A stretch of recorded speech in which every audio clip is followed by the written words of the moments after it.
خدا کے فضل سے ملی انہیں وہ عظمتیں گرا، کوئی نہ تول پائے گا جلالت معاویہ، کوئی نہ تول پائے گا جلالت معاویہ۔ الحمدللہ رب العالمین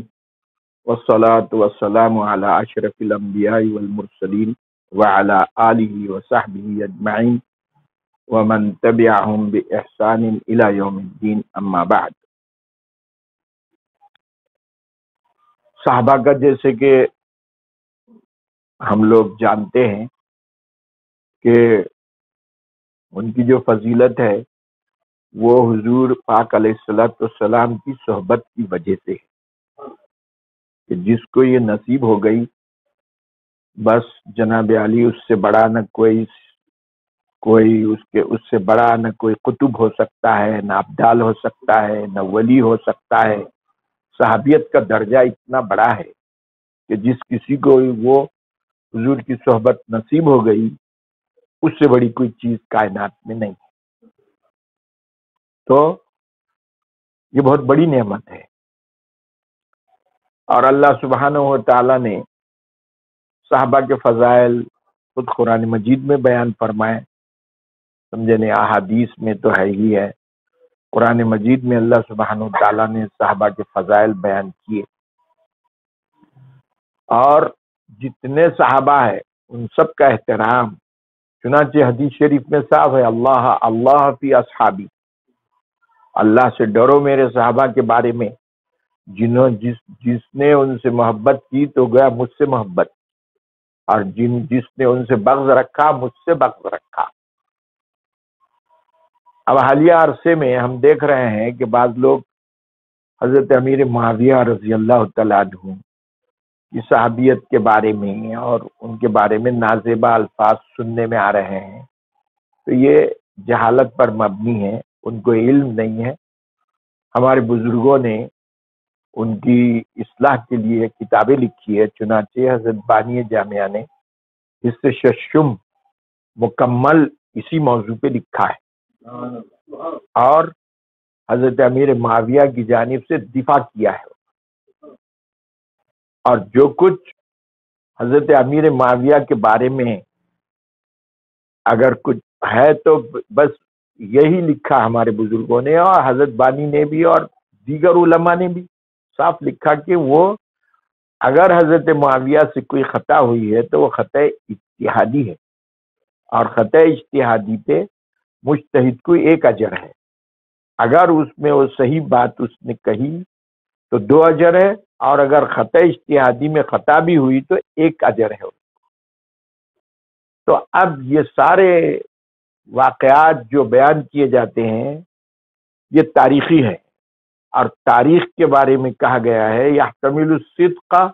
والکذب، تاریخ جو ہے صدق بھی، سچی بھی ہو سکتی، جھوٹ بھی ہو سکتی، اور ہمارا ایمان تاریخ پر نہیں ہے، ہمارا ایمان کتاب و سنت پر ہے۔ اب لوگ جو کچھ باتیں کر رہے ہیں حضرت امیر معاویہ کے بارے میں سب تاریخی باتیں ہیں، کتاب و سنت سے تو واضح ہے، تو اب تاریخ کا تو کوئی احتمال ہی نہیں ہے، اس کو کوئی بھروسہ ہی نہیں ہے، کچھ بھی بات کہی جا سکتی ہے، صحیح بھی ہو سکتا ہے، غلط بھی ہو سکتا ہے، تو اس لیے اپنے ایمان کو خطرے میں ڈالنا مناسب نہیں ہے۔ اور حضرت امیر معاویہ رضی اللہ تعالیٰ عنہ کے بارے میں حدیثوں میں امین الامہ کہا گیا ہے ان کو، سمجھے نہیں، اور ان کی جو صحابیت کی شان ہے تو وہ احادیث سے ثابت ہے۔ اب اس بارے میں کوئی گفتگو کرنا، بات کرنا سوائے کتاب و سنت سے جاہل رہنے کے کچھ نہیں ہے۔ حضرت عمر بن عبدالعزیز رحمت اللہ علیہ، غالباً ان سے کسی نے کہا کہ کسی نے پوچھا ان سے کہ